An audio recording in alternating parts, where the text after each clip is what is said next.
স্বপ্ন অফিস চ্যানেলে সবাইকে স্বাগতম। আজকে আমি বানাচ্ছি বাটা মাছের সর্ষে দিয়ে ঝাল, অনেকটা বিয়েবাড়ির স্টাইলে। এই মাছের ঝালটা গরম গরম ভাতে খেতে খুবই ভালো লাগে। তা আজকে আমি কিভাবে বাটা মাছের ঝালটা করছি সেটা তোমাদের মধ্যে শেয়ার করলাম। পুরো ভিডিওটা দেখার অনুরোধ রইল। পুরো ভিডিওটা দেখো, কেমন লাগলো অবশ্যই কমেন্ট করে জানিও। এইভাবে গরম ভাতে বাটা মাছের ঝাল খেতে ভীষণই ভালো লাগে। আমি স্বপ্ন অফিস চ্যানেলের স্বপ্ন। আজকে আমি তোমাদের সামনে শেয়ার করতে চলেছি বাটা মাছের ঝাল, বিয়েবাড়ি স্টাইলে সর্ষে বাটা দিয়ে বাটা মাছের ঝাল। চলো কীভাবে আমি বাটা মাছটা তৈরি করে নিই দেখতে থাকো পুরো ভিডিওটা দেখার অনুরোধ রইল। এর মধ্যে ছোটো বড় অনেক কিছু টিপস রয়েছে। চলো তৈরি করে নিই বাটা মাছের ঝাল রেসিপি। আজকে আমার বাটা মাছগুলো ছিল 1 কেজি মাছ, আর সংখ্যায় গুনলে 7 পিস। মাছের সাইজটা ছিল বেশ বড় বড়, খুব বড় বড় ছিল মাছের সাইজটা। তা প্রথমে মাছটাতে নুন আর হলুদ মাখিয়ে নিলাম, তার মধ্যে দিয়ে দিলাম একটু সর্ষের তেল, কারণ সর্ষের তেল দিলে মাছটা খুব হয়, স্মুদি হয় আর কি। একটু সর্ষের তেল, নুন আর হলুদ দিয়ে মাছটা মাখিয়ে নেব। এদিকে কড়াইতে তেল বসিয়ে দিয়েছি। এবার একে একে আমি মাছগুলোকে ভেজে নেব। মাছগুলো আমি খুব কড়া করে ভাজবো না, এক পিঠ হালকা লাল হলেই উল্টে আরেক পিঠ ভেজে নেব। মাছগুলো ছিল খুবই তাজা। কত বড় বড় সাইজগুলো দেখেছো? মাছগুলোর সাইজ ছিল ভীষণ বড় বড়। তো মাছ এক পিঠ ভাজা হয়ে গেছে, উল্টে নিলাম আরেক পিঠের জন্য। আমি এইভাবে সব মাছগুলোকে ভেজে নেব। খুব কড়া করে মাছগুলো আমি ভাজবো না।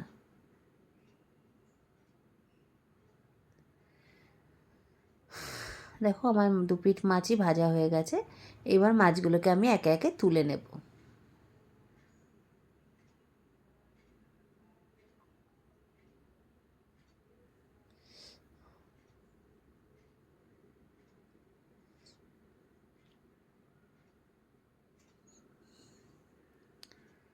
সব মাছগুলো আমার ভাজা হয়ে গেছে, আমি ভাজা একটা প্লেটে তুলে নিলাম।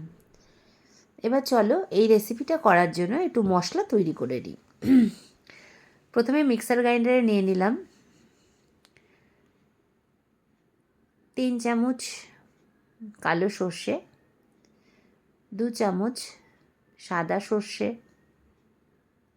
কারণ যেহেতু আমার 1 কেজি মাছ ছিল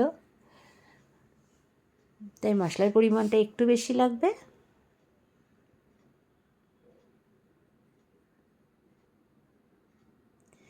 দু চামচ দিয়ে নিলাম সাদা সর্ষে,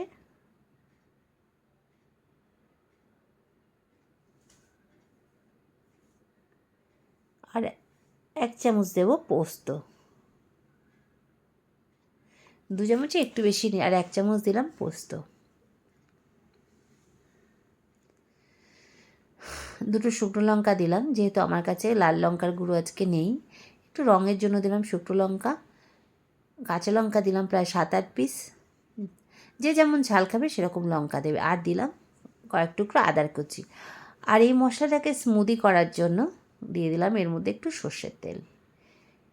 কখনো সর্ষে বাটলে তার মধ্যে 1 ফোঁটা সর্ষের তেল দিয়ে বাটবে, তবে দেখবে 1 চামচ মতো সর্ষের তেল দেবো, দিয়ে বাটলে মশলাটা খুব ভালো হয়।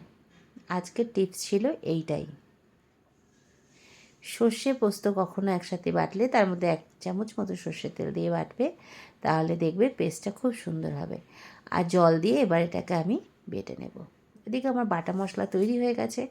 কড়াইতে ওই তেলের মধ্যে দিয়ে দিলাম কালো জিরে। আমি আর তেল দিলাম না, মাছ ভাজতে যা তার তেল লেগেছে সেই তেলে বাদবাকি তেলের মধ্যে দিয়ে দিলাম কালো জিরে। এবার দিয়ে দিলাম টমেটোটাকে ভালো করে নরম করে নেব। এর মধ্যে দিয়ে দিলাম সামান্য পরিমাণে লবণ। খুব বেশি লবণ আমি দিলাম না, যেহেতু মাছে আমার লবণ দেওয়া রয়েছে। দিয়ে কিছুক্ষণ নাড়াচাড়া করে এর মধ্যে দিয়ে দেবো একটু হলুদ,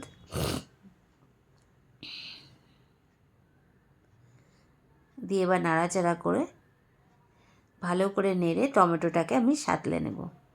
একটুখানি জল দিয়েছিলাম, কারণ কি বলো তো, নুন হলুদ দেওয়ার পরে না ওটা কড়াইতে লেগে যাচ্ছিলো, পুড়ে যাবে, তাই সামান্য একটু জল দিয়ে এটাকে ভালো করে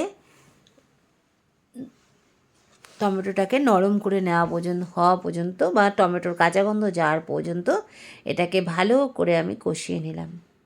দেখো আমার টমেটো কষে গেছে, এবার এর মধ্যে দিয়ে দিলাম ওই বাটা মশলাটা। তার মধ্যে তোমরা একটু কাজু বাদামও দিতে পারো, যেহেতু আমার কাছে কাজু বাদাম ছিল না তাই দিইনি। আর একটু বাটি ধুয়ে জল দিয়েছিলাম। দিয়ে এবার মশলাটাকে আমি ভালো করে কষাবো। নরম আঁচে আমি আস্তে আস্তে করে মশলাটা কষালাম, যতক্ষণ না সর্ষে পোস্তর গন্ধটা চলে যায়। দেখো আমার মশলা প্রায় কষে এসেছে, সর্ষে পোস্তর যে কাঁচা গন্ধটাও চলে গেছে। এবার এর মধ্যে আমি দিয়ে দেবো পরিমাণ মতো জল। আমি যতটা গ্রেভি রাখবো সেই পরিমাণেই জল দেব। তোমরা যে যেমন ঝাল খাও সেভাবে ঝাল দেবে, যে যতটা পরিমাণ গ্রেভি রাখবে সেই পরিমাণেই জলটা দেবে। তা আমি খুব একটা বেশি জল দিলাম না, কারণ যেহেতু সর্ষে বাটার ঝাল হবে, এটাকে একটু শুকনো শুকনো গা মাখাই আমি রাখবো। আমি দেখো জল দিয়ে দিয়েছি। এবার জলটা ফুটে উঠলে এর মধ্যে দিয়ে দেবো মাছ। দেখো আমার ঝোলটা ফুটে উঠেছে, এর মধ্যে একে একে আমি দিয়ে দেবো মাছগুলো।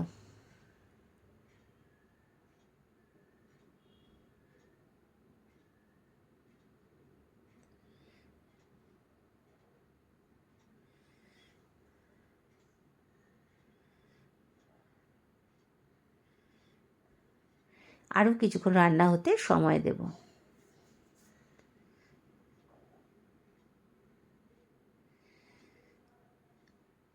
আমার ঝোলটা অনেকটাই ফুটে এসেছে এবং কমেও এসেছে।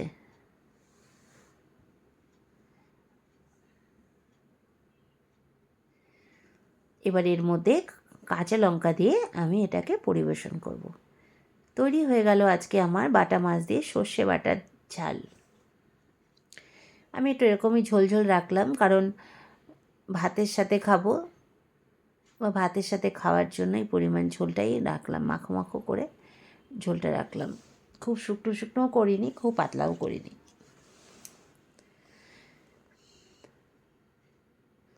তো চলো এবার এটাকে প্লেটে তুলে নিই। আমার আজকের রেসিপিটা তোমাদের কেমন লাগলো অবশ্যই একটু কমেন্ট করে জানিও। ভালো লাগলে একটা লাইক করো, কমেন্ট করো, শেয়ার করো। আর যারা নতুন তারা আমার চ্যানেলটাকে অবশ্যই সাবস্ক্রাইব করো, তাহলে আমার নতুন নতুন রান্নার ভিডিও নোটিফিকেশান তোমাদের কাছে চলে আসবে।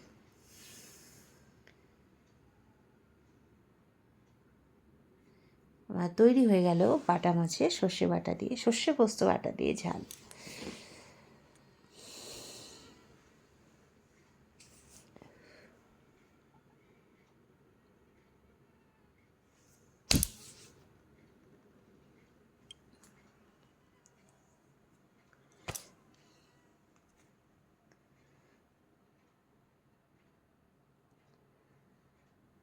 গরম ভাতে এইভাবেই